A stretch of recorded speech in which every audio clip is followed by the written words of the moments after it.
कहानी स्टार्ट होती है। मेन कैरेक्टर हिम दिखाया जाता है। उसके हाथ में एक क्रिस्टल था। वो उस क्रिस्टल को एक जगह पर रख देता है और देखते ही देखते जो घर जल रहा था वो दोबारा से एक आलीशान घर में बदल जाता है। यानी कि वो घर बिल्कुल पहले जैसा हो गया था। ये घर बहुत ज्यादा खूबसूरत था, जंगल के दरमियान एक सुनसान जगह पर। फिर आगे क्या होता है कि जली हुई राख से एक लड़की बन जाती है और ये लड़की कोई और नहीं बल्कि मदर थी। अपने रूम से उठती है और हिम को ढूंढने लगती है। हिम एक राइटर था और वो बहुत ज्यादा परेशान था क्योंकि आगे उसे अपनी स्टोरी में लिखने के लिए कुछ समझ नहीं आ रहा था। मदर उसको हौसला देती है और बहुत ज्यादा शौक था अपने घर को ठीक रखना और रेनोवेट करना। वो अपने घर को कुछ ठीक करने लगती है। तभी वो फील करती है कि दीवार के अंदर से दिल के धड़कने की आवाज आ रही थी। अब उसी रात एक अनजान आदमी हिम के साथ उसके घर पर आता है। वो बताता है कि वो एक डॉक्टर है। उस डॉक्टर को बहुत ज्यादा पुरसकून जगह चाहिए थी। अब हिम ये सोचता है कि ये डॉक्टर है तो वो उसको अपने घर में रहने की परमिशन दे देता है। अब मदर को ये सब कुछ ठीक तो नहीं लग रहा था मगर वो भी हिचकिचाते हुए हाँ कर देती है। वो आदमी हिम की राइटिंग की बहुत ज्यादा तारीफ कर रहा था जिससे हिम भी बहुत ज्यादा खुश हो जाता है। वो आदमी वहाँ पर पड़े हुए उसी क्रिस्टल को हाथ लगाने लगता है जो क्रिस्टल हमने मूवी के स्टार्ट में हिम के हाथ में देखा था। तो हिम उसको मना कर देता है। वो कहता है कि ये मेरे पास एक बहुत ही खास तोहफा है। ये मुझे तब मिला जब मेरे पास सब कुछ खत्म हो गया था और अपने उस क्रिस्टल को हाथ नहीं लगाने देता। अब वहाँ पर वो आदमी बहुत ही बुरे तरीके से खांस रहा था। इसके बाद मदर उस अनजान आदमी के लिए अपने बेसमेंट में बिस्तर लेने के लिए जाती है। अब तभी वो महसूस करती है कि उसको अजीब सी आवाजें आ रही थी और साथ ही साथ वो ये भी फील करती है कि जैसे दीवार पर कोई मार रहा हो। पर वो इन सब बातों को इग्नोर कर देती है। उस अनजान आदमी के रूम में आती है तो वहाँ पर वो उल्टे कर रहा था। आदमी के बैग पर एक निशान देखती है। अब जब सुबह होती है तो सुबह उठते ही हिम मदर के सामने उस आदमी की बहुत ज्यादा तारीफें कर रहा था। मदर सोचती है कि रात ही रात में उस आदमी ने हिम पर ऐसा क्या जादू कर दिया कि वो उसी की बातें किए जा रहा है। वो काफी ज्यादा कंफ्यूज थी। इससे पहले उसको कुछ समझ आता तभी उसके दरवाजे पर बेल बजती है। घर में उस अनजान आदमी की वाइफ भी आ जाती है। मदर ये सब कुछ देखकर बहुत ज्यादा परेशान हो गई थी। अब वो अनजान आदमी और उसकी वाइफ बताते हैं कि हम हिम के बहुत बड़े फैन हैं। हिम एक फेमस राइटर था। हिम इस बात से बहुत ज्यादा खुश होता है और वो उन दोनों को अब अपने घर में ही रहने की परमिशन दे देता है। इस बात पर मदर हिम को कहती है कि तुमने मुझसे क्यों नहीं पूछा, आखिरकार ये मेरा भी तो घर है। इस बात पर वो अपने हस्बैंड से बहुत ज्यादा नाराज हो गई थी। अब उस अनजान आदमी की बीवी मदर से कुछ अजीब अजीब से सवाल करती है, तुम पेरेंट्स आखिर कब बनोगे? तो जवाब देती है कि पहले मैं अपने घर को रेनोवेट करूंगी, इसको हेवन जैसा बनाऊंगी। और हिम भी तो अभी अपनी राइटिंग कंप्लीट करना चाहता है। फिर इसके बाद हम अपनी फैमिली के बारे में सोचेंगे। उस आदमी की वाइफ को अपना घर दिखाती है। उसकी वाइफ अब हिम के रूम में चली गई थी मगर मदर उसको मना करती है और कहती है कि हिम को ये बिल्कुल भी पसंद नहीं है कि उसकी गैर मौजूदगी में कोई भी उसके रूम में जाए। फिर जब बाहर से हिम और वो आदमी घूम कर आते हैं तो यहाँ पर हिम मदर को बताता है कि ये आदमी मरने वाला है और इसीलिए इसने ये अपनी लाइफ का फैसला किया है कि वो अपने आखिरी वक्त में अपने फेवरेट पोएट के पास रुकना चाहता है। अब वो आदमी दोबारा से अपनी वाइफ के साथ हिम के रूम में चला गया था और वहाँ पर क्रिस्टल को तोड़ देते हैं जिस क्रिस्टल को हिम ने हाथ भी लगाने से मना किया था। हिम इस बात से बहुत ज्यादा नाराज हो गया था। वो अपने स्टडी रूम को एक बोर्ड लगाकर बंद कर देता है और मदर अब उन दोनों को घर से निकलने का कहती है मगर वो दोनों तो ऐसे बिहेव कर रहे थे कि जैसे कुछ हुआ ही ना हो। इसके बाद उस अनजान आदमी के दोनों बेटे भी हिम के घर पर आ गए थे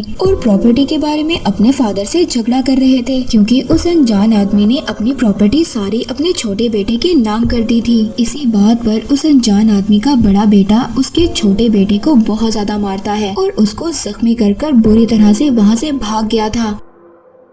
वो अनजान आदमी और उसकी वाइफ अपने बेटे को हॉस्पिटल लेकर जाते हैं जब मदर घर में बिल्कुल अकेली थी और वो अपने फ्लोर से खून को साफ कर रही थी। तभी उसको वहाँ पर एक खुफिया दरवाजा मिलता है। वो एक बेसमेंट का दरवाजा था। अंदर चली गई थी। वहाँ पर उसको एक ऑयल का भरा हुआ टैंक नजर आता है। थोड़ी ही देर बाद हिम भी घर पर आ गया था। बताता है कि उस आदमी का छोटा बेटा मर गया है। इसके बाद उस आदमी के कुछ रिलेटिव्स भी मदर के घर पर आ गए थे उसके बेटे के फ्यूनरल के के लिए। अब देखते ही देखते मदर के घर में बहुत सारे लोग इकट्ठे हो गए थे। वो उसकी इजाजत के बगैर उसके घर का सामान छेड़ रहे थे, जिससे कि मदर को बहुत ज्यादा गुस्सा आ रहा था। कोई उसके घर को पेंट करने लगता है तो कोई गिलास तोड़ देता है और कोई उसके रूम में चला जाता है। उसके लाख मना करने के बावजूद एक कपल उसके किचन का सिंक तोड़ देते हैं। सब जगह पर पानी पानी हो गया था। बहुत ज्यादा गुस्सा आ गया था। वो गुस्से में सबको घर से बाहर निकलने का कहती है और हिम पर चिल्लाती है। कहती है कि तुम सिर्फ अपनी ही मानते हो, मेरी तो तुम्हें परवाह ही नहीं है। तुम्हें मेरा पता ही नहीं है कि मैं क्या चाहती हूँ क्या नहीं। ये सारा घर मैंने सजाया है और तुम इस घर को किसी दूसरे के हाथ कैसे खराब करवा सकते हो। हिम उसको जवाब देता है कि मुझे नए लोगों से मिलना अच्छा लगता है, जो लोग मेरे फैन होते हैं मुझे अच्छा महसूस करवाते हैं। नेक्स्ट सीन में मदर जब सोकर उठती है तो वो हिम को बताती है कि वो प्रेग्नेंट है। हिम को इसी बात से एक आइडिया आया था और उसने अपनी स्टोरी लिखना स्टार्ट कर दी थी।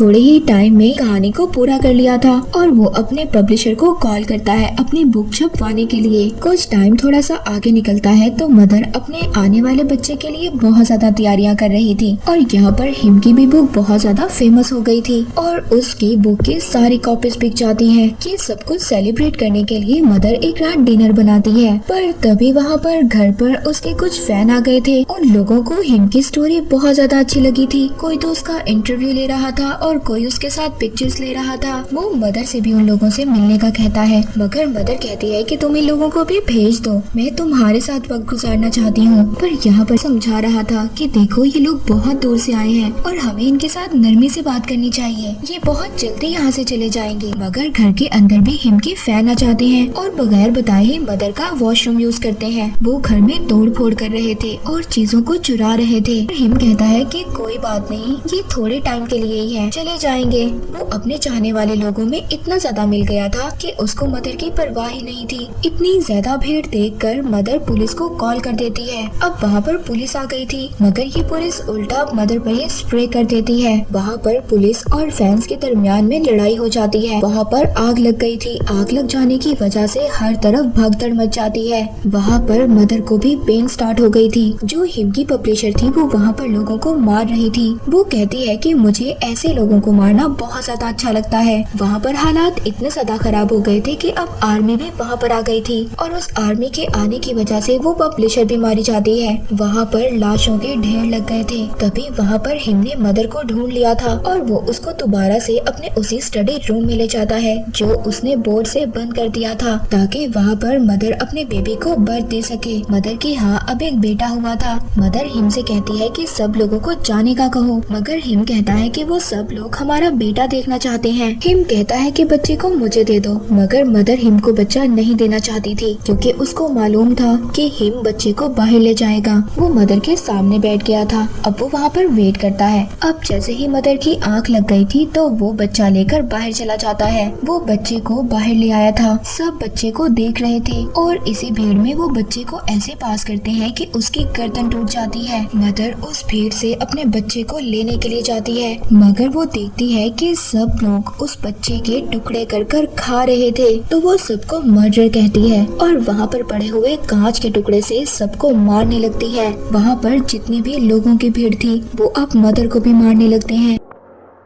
हिम वहाँ पर अपनी वाइफ मदर को बचा लेता है। अभी भी हिम को कोई भी असर नहीं हुआ था। वो मदर से कहता है कि वो तो सिर्फ हमारे बच्चे को देखना चाहते थे और ये सब कुछ हो गया, हमें उन लोगों को माफ कर देना चाहिए और उन लोगों ने जानबूझकर ऐसा नहीं किया। अब वहाँ पर मदर दिल को देखती है जो कि पत्थर का बन गया था। मदर हिम से कहती है कि तुम पागल हो गए हो और उसे छोड़कर उसी बेसमेंट में चली जाती है जहाँ पर उसने ऑयल टैंक देखा था। वहाँ पर वो उस ऑयल टैंक को खोल देती है। हिम से कहती है कि तुमने सब कुछ बर्बाद कर दिया, मैंने तुम्हें अपना सब कुछ दिया, मगर तुमने सिर्फ क्या अपने बारे में सोचा और अपने फैंस के बारे में। तभी वो वहाँ पर उस टैंक में आग लगा देती है। वहाँ पर सब कुछ जल गया था, वो लोग, वो घर, सब कुछ। जब मदर जल गई थी मगर हिम जरा सा भी जख्मी नहीं हुआ था। वो मदर को वहाँ से उठाकर ले जाता है और वो उससे कहता है कि हमेशा बुरा नहीं होता, कुछ ना कुछ तो रह ही जाता है। वो कहता है कि अब मुझे दोबारा से सब कुछ शुरू करना करना होगा, मुझे तुमसे आखिरी चीज चाहिए। मदर कहती है कि अब मेरे पास कोई ऐसी चीज नहीं है जो मैं तुम्हें दे दूं। हिम कहता है कि मुझे तुम्हारा प्यार चाहिए। इस बात पर मदर मान जाती है। हिम ने मदर का सीना चीरकर उसका दिल निकाल लिया था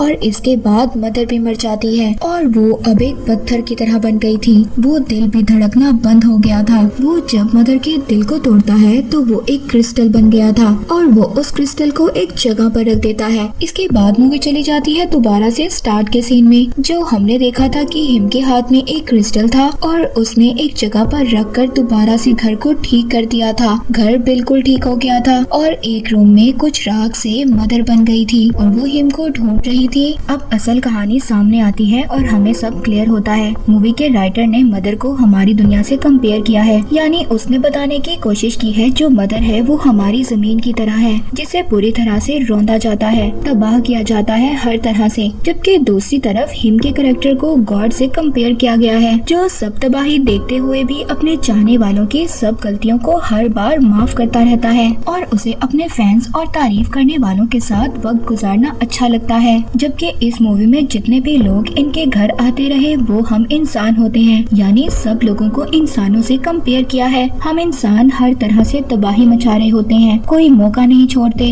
कि मदर अर्थ को तबाह करें। जबकि दूसरी तरफ मदर अर्थ गॉड या क्रिएटर को ये कह रही होती है कि इन इंसानों को समझाओ और आखिरकार जमीन मदर अर्थ हार ही जाती है और हिम क्रिएटर एक बार फिर से नई दुनिया बना लेता है और ये सिलसिला फिर से ऐसे ही चलेगा, क्योंकि इंसान अपने रहने वाली जगह का कभी ख्याल नहीं करता और ये मूवी यहीं पर खत्म होती है।